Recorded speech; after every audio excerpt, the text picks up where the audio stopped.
नमस्कार,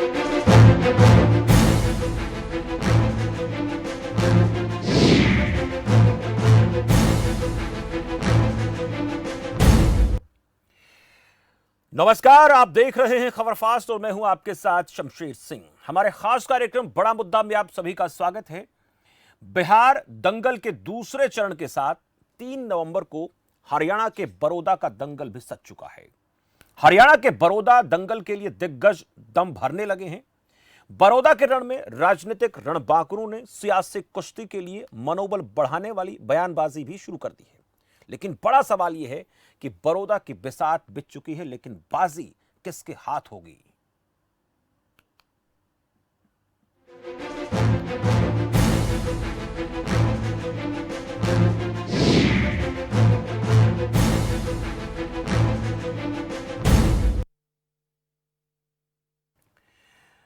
सियासी खेल में जीतता वही है जिसके साथ जनता जनार्दन होती है।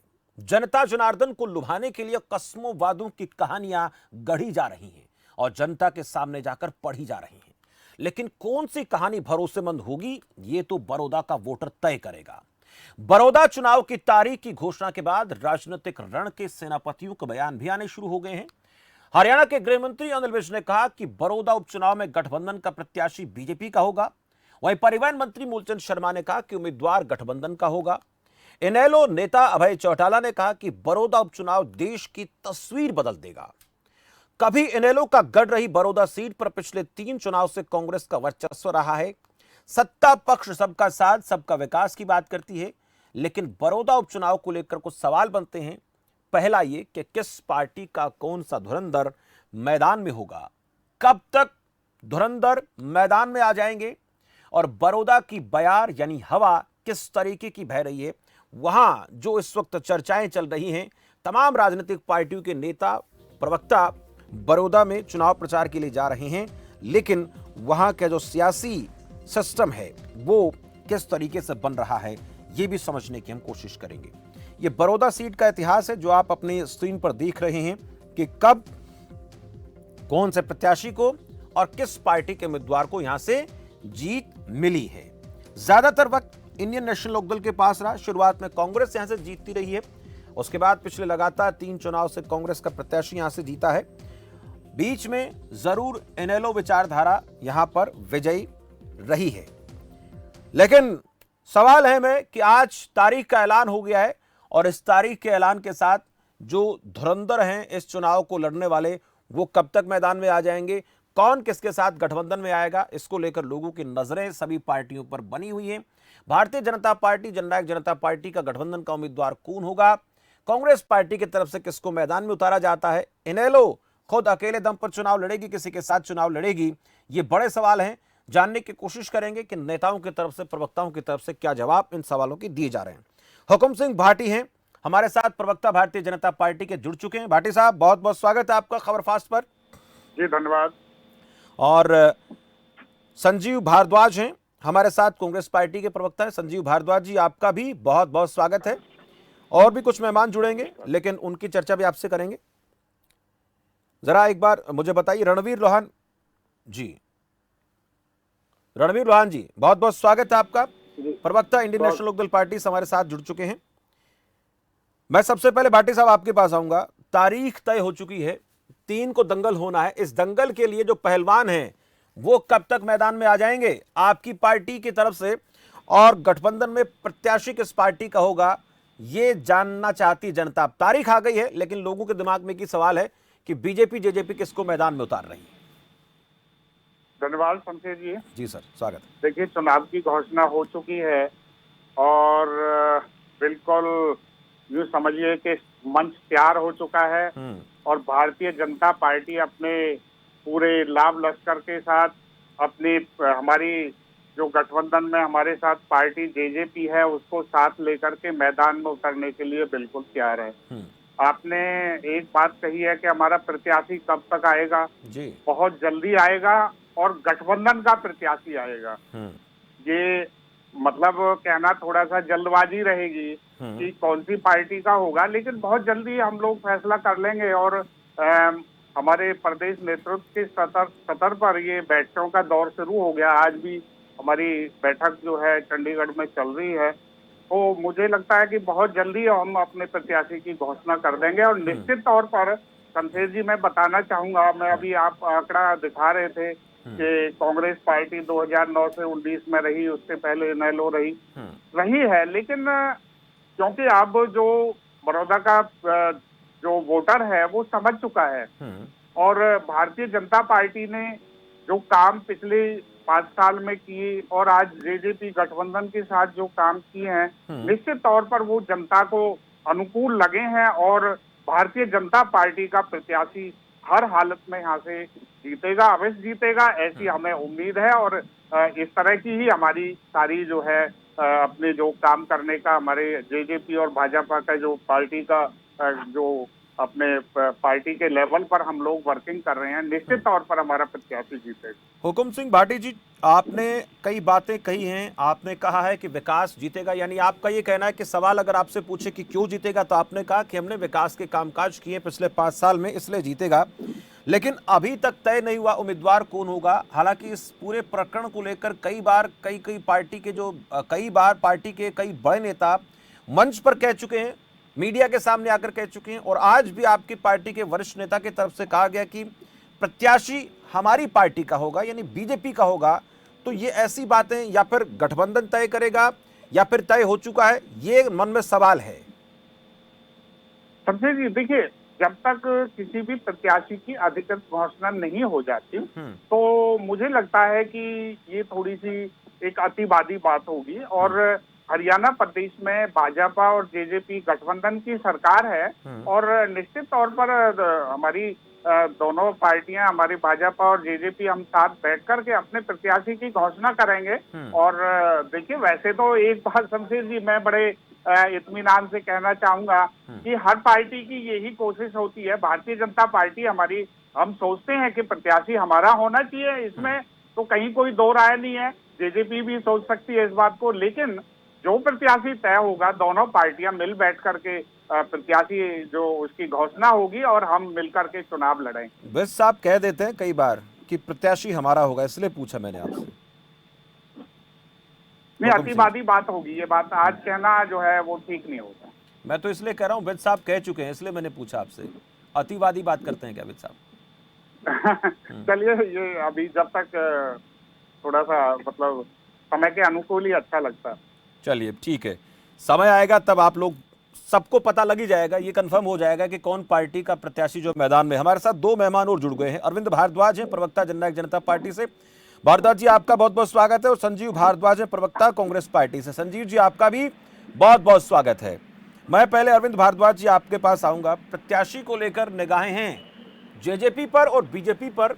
तारीख तो जरूर सामने आ गई है जिस दिन रण होना है, लेकिन उस रण में योद्धा कौन होगा, इसको लेकर असमंजस बना हुआ है।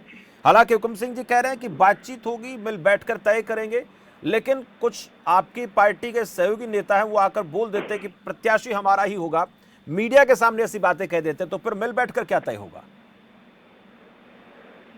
देखिए, बिल्कुल शमशेर जी, इस रण में योद्धा कौन होगा ये जरूरी नहीं है, कौन सी पार्टी किसके सिंबल पे लड़ेगा ये भी जरूरी नहीं है। जरूरी ये है कि हम गठबंधन में, भाजपा जजपा गठबंधन में चुनाव लड़ेंगे, मजबूती के साथ लड़ेंगे, और हम इस चुनाव को, ये गठबंधन जीतने जा रहा है, ये एक बड़ी बात है। अब उसमें किसके सिंबल पे चुनाव लड़ा जाए, कौन चुनाव लड़े, ये हमारे लिए महत्वपूर्ण नहीं है। हाँ, एक पार्टी होने के नाते, अपने संगठन का प्रवक्ता होने के नाते, हम सब ये चाहते हैं कि हमारी पार्टी का कैंडिडेट हो। इसी तरह भाजपा के लोग चाहते हैं भाजपा का हो, उनके अपने आधार हैं इसे कहने के, हमारे अपने आधार हैं।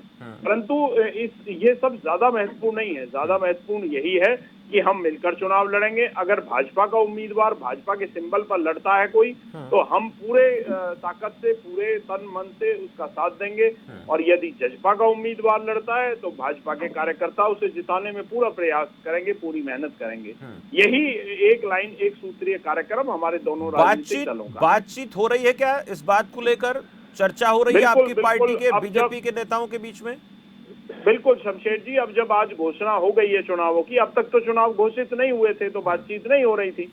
अब जब आज चुनाव घोषित हो गए हैं तो बिल्कुल अब बातचीत का क्रम चलेगा। हमारे वरिष्ठ नेता भाजपा के नेताओं के साथ बैठकर चर्चा करेंगे, विचार करेंगे, सभी समीकरणों को देखकर, सभी उम्मीदवारों की जो जो जो खूबियां हैं, उनके जो प्लस माइनस पॉइंट्स हैं, उन सब पर डिस्कस होगा। और फिर बेहतरीन उम्मीदवार जो होगा, बेहतरीन सिंबल जो हमें लगेगा, किस सिंबल पे चुनाव लड़ा जाए, उसका चयन दोनों मिलकर करेंगे। और ये महत्वपूर्ण नहीं है कि ठीक है, मैं आपके पास जब आऊंगा अरविंद भारद्वाज जी, आपके पास आऊंगा तो आप लोगों को ऐसा क्या लगता है कि आपकी पार्टी का प्रत्याशी हो, और बीजेपी को क्या लगता है कि उनकी पार्टी का प्रत्याशी हो? दोनों पर बातचीत हम करेंगे, लेकिन इस बीच रणबीर लोहान से जान लेते हैं। लोहान साहब, अभय चौटाला ने कहा है कि ये चुनाव देश की तस्वीर बदल देगा, तकदीर बदल देगा। ऐसा किस आधार पर अभय चौटाला कह रहे हैं कि इससे बदलाव आएगा? क्या बदलाव होने वाला है? और इनेलो क्या सोचती है, ऐसा क्यों सोचती है कि इस बार उनका प्रत्याशी यहां से जीतेगा? ऐसा क्या कारण मानते हैं आप? देखिए शमशेर जी, आपको भी पता ही है कि पिछले 6 साल से भारतीय जनता पार्टी का राज था और अब जेजेपी के साथ 1 साल से है। और 1 साल से जब भारतीय जनता पार्टी और जेजेपी दोनों ने मिलकर गठबंधन की सरकार बनाई, तभी से ही किसान और व्यापारी और कमेरा वर्ग बहुत ज्यादा दुखी है। और इन सभी बातों को देखते हुए आप देख रहे हो कि पूरे देश के अंदर कभी लॉकडाउन तो चलो महामारी थी, लेकिन आज किसानों की वजह से ही पूरे भारत को बंद करना है। जब किसान की सुनी ही नहीं जाती, कांग्रेस और इंडियन नेशनल लोकदल जो विधानसभा में ये कहती है कि भाई आप जो अध्यादेश लेके आ रहे हो, कम से कम इसके ऊपर कुछ बात तो हो जाए, बहस तो हो जाए।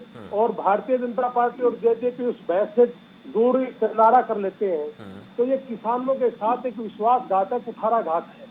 और इस विधानसभा का इलेक्शन है जो, इसमें इंडियन नेशनल लोकदल निश्चित तौर से जीतने जा रही है, क्योंकि किसानों की पार्टी और सबसे ज्यादा अभय सिंह चौटाला जी ने ही पिछली दफा आपने देखा हुआ कि धान का अगर समय था तो सबसे पहले मंडियों में जाकर के अभय चौटाला जी ने आवाज उठाई थी कि किसानों के साथ धोखा हो रहा है। और आपको पता है कि जेजेपी के नेता जितने भी डिपार्टमेंट है उनके पास, दूसरे चौटाला जी के पास केवल मात्र उन्हीं डिपार्टमेंट में सबसे ज्यादा घोटाला है।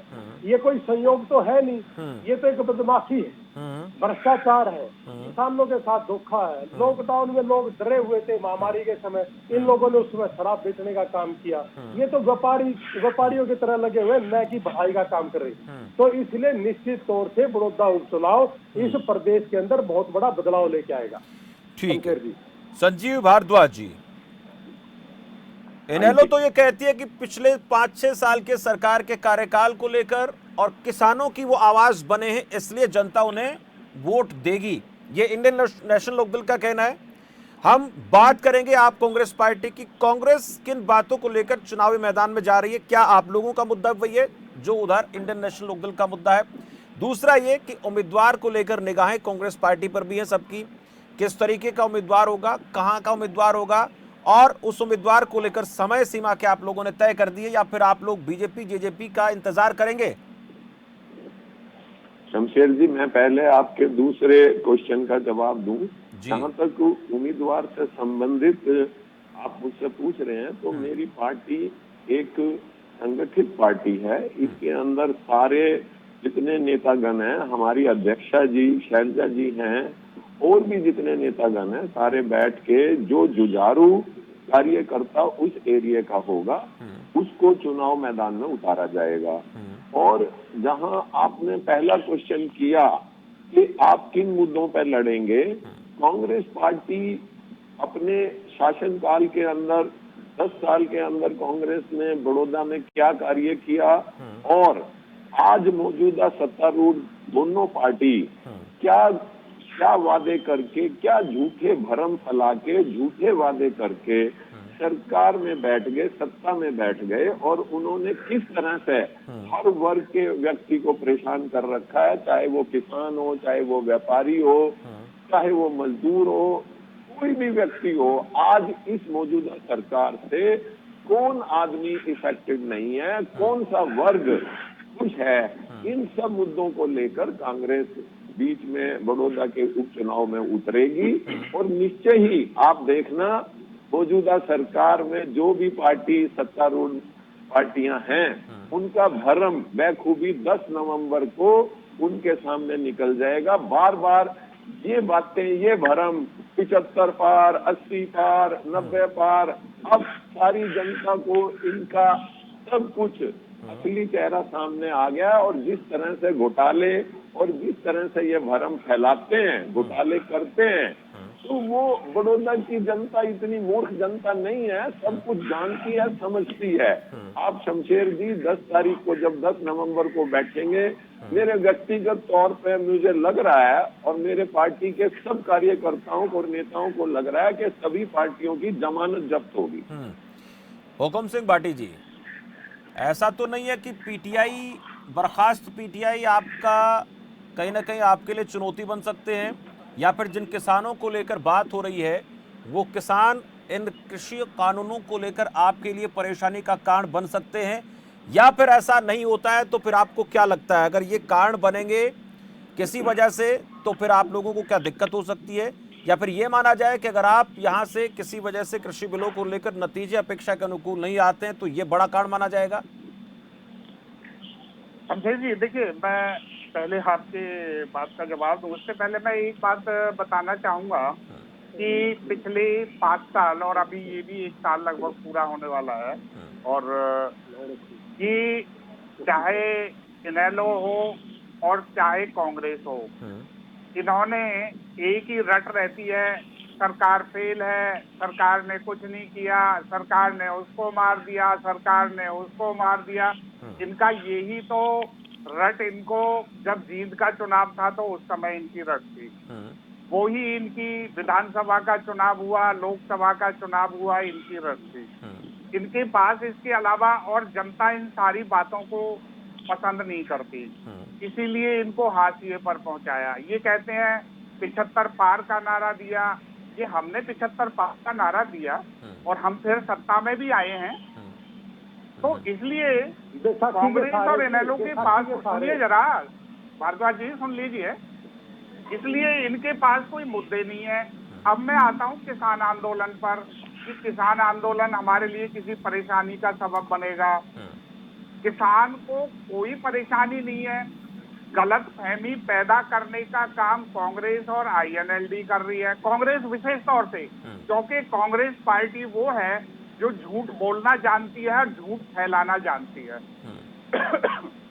वही कांग्रेस पार्टी 4 दिसंबर और 2012 को उनके नेता का बयान आता है, कपिल सिब्बल जी का, मैं कोट कर रहा हूँ, भारद्वाज जी निकाल लेना आप रिकॉर्ड। उनका बयान आता है और वो मंडी व्यवस्था को खुला करना चाहते हैं, किसान कहीं भी माल, और उन्होंने तो यहाँ तक कहा कि मंडी को खत्म कर दो।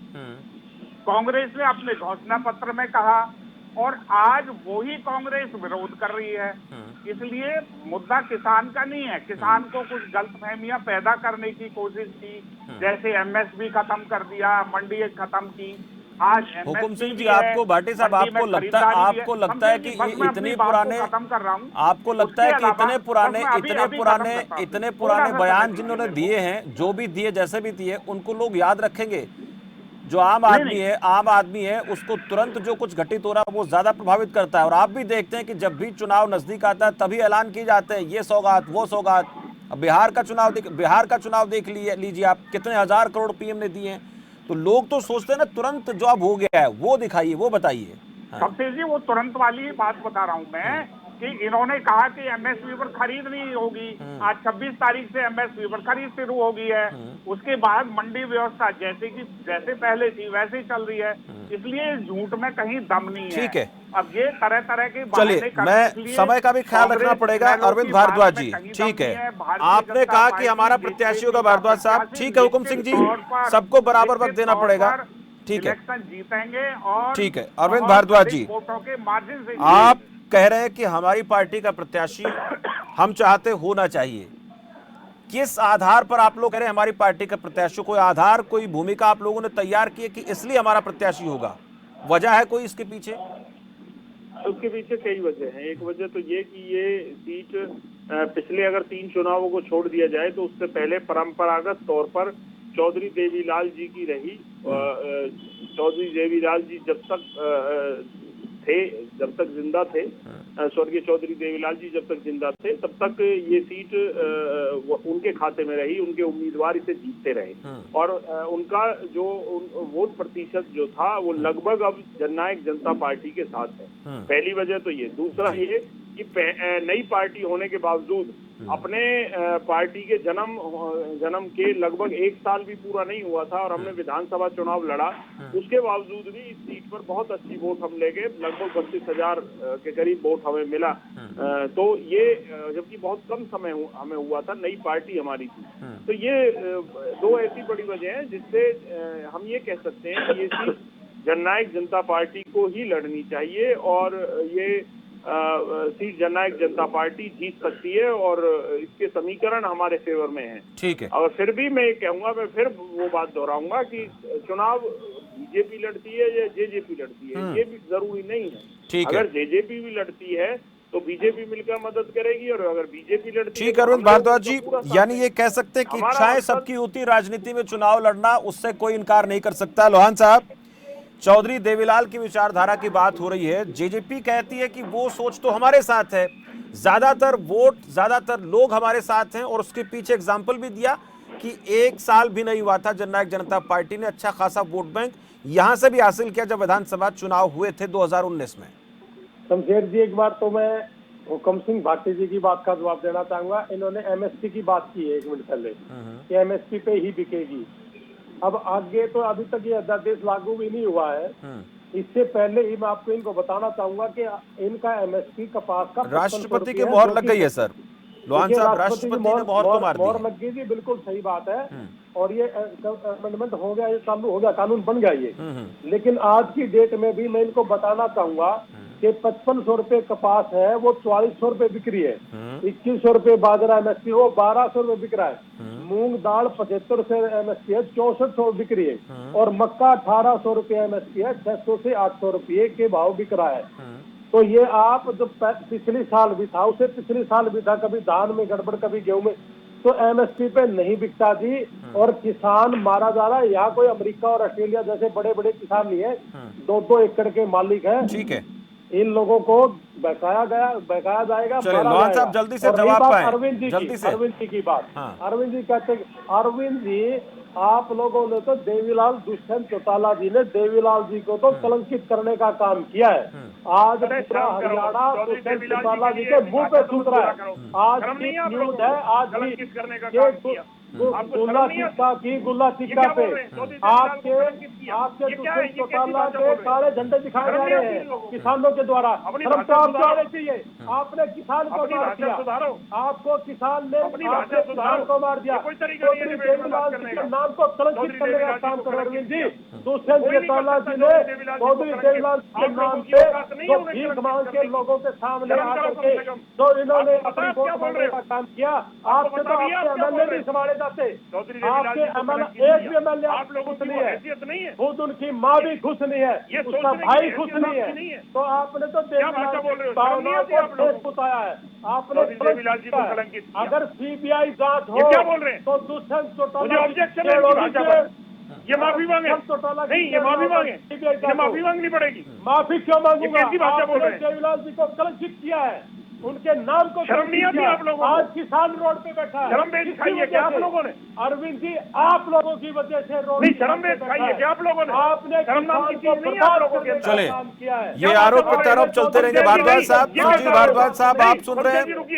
एक मिनट, मेरे पास वक्त नहीं है और इस तरह की चर्चाएं लगातार रहेंगी, लेकिन मैं संजीव भारद्वाज जी आपके पास आऊंगा। विचारधाराओं की बात होती है, विचारधारा जीतेगी, काम जीतेगा, विकास जीतेगा, बहुत बड़ा सवाल है, या मुद्दे जीतेंगे? भारद्वाज साहब ठीक है, मैं चाहूंगा कि आप जल्दी से जवाब दें। संजीव भारद्वाज जी 30 सेकंड आपके पास। शमशेर जी, एक बार अरविंद भाई को, लोहान साहब को चुप कर दें। चुप है ये लोग, आप बोलिए, आपकी आवाज आ रही है। प्रयोग कर रहे हैं देवीलाल के नाम पे इनके नेता कर दिया आपने। भारद्वाज जी आप बोलिए, बोलिए। मैं आपके माध्यम से बताऊं कि इनके 6 साल में लोग वहाँ खेती के पानी के लिए तरस गए, लोग वहाँ सड़कों के लिए तरस गए, ऊपर से लोगों ने लॉकडाउन के अंदर इतने घोटाले, रोटी के लिए मोहताज हो गए। ये कौन से विकास को लेके पब्लिक के अंदर जाएंगे? भाटी जी बार बार 6 साल बाद भी कांग्रेस का नाम लेकर सत्ता में रहने के प्रयास करते हैं। ये सब नेता, जितने भी सत्तारूढ़ नेता हैं, बार बार, आज भी इनको 6 साल हो गए, फिर भी कांग्रेस कांग्रेस कांग्रेस। ये कांग्रेस का नाम लेके अब अपने सत्ता में रहने का प्रयास छोड़ दें, क्योंकि जनता को पता चल गया। और जनता, आप देखें, ये चुनिंदा लोग हैं जो इस बिल को, इस कानून को ठीक बता रहे हैं। सड़कों पे लोग अपनी जान देने को तैयार हो रहे हैं, अपने काम धंधे छोड़ के लोग सड़कों पे खड़े हैं। ये कानून के बाद मजदूर जो खेतों में काम करता था वो कहाँ जाएगा? ठीक है। अभी इनको 10 नवंबर नहीं, आगामी जितने भी चुनाव ये लड़ेंगे, लोग इनको बता देंगे कि भरम में आप लोग नहीं रहने वाले हैं। बार बार झूठ की हांडी बार बार नहीं ये पका पाएंगे, झूठ की हांडी नहीं चढ़ा पाएंगे। चलिए, रोकूंगा आपको भारद्वाज साहब, वक्त मेरे पास नहीं है। चलिए भाटी साहब, बहुत बहुत शुक्रिया। अरविंद भारद्वाज जी, आपका भी शुक्रिया। संजीव भारद्वाज जी, आपका भी शुक्रिया। लोहान साहब, आपका भी बहुत बहुत धन्यवाद। अब इस तरह की चर्चाएं लगातार चलती रहेंगी, क्योंकि बड़ौदा का चुनाव, जैसे हम लगातार बता रहे हैं, ये जो चुनाव है, ये सच में कांटे का मुकाबला तो होगा ही होगा। और इसमें कई सारी बातें जो है वो तय हो जाएंगी कि इस चुनाव में सरकार ने जो किया, उसके बदले में जनता ने, बड़ौदा ने क्या दिया। कांग्रेस जो आरोप लगा रही है सरकार पर, क्या उन आरोपों में कितनी सच्चाई है, ये भी पता चलेगा। और जिस विचारधारा की बात करते हैं, जेजेपी कहती है देवीलाल की विचारधारा हमारे साथ है, इनेलो कहती है हमारे साथ है, उसका भी इस चुनाव में पता लगेगा कि चौधरी देवीलाल की सोच के साथ कौन सी पार्टी आगे बढ़ रही है। ये बड़ौदा उपचुनाव को लेकर चर्चा इसी तरीके से आगे भी हम करते रहेंगे, जब तक ये चुनाव कहीं ना कहीं सरगर्मियां बनी रहेंगी। फिलहाल इस चर्चा में इतना ही। मुझे दीजिए इजाजत और आप देखते रहिए खबर फास्ट। नमस्कार।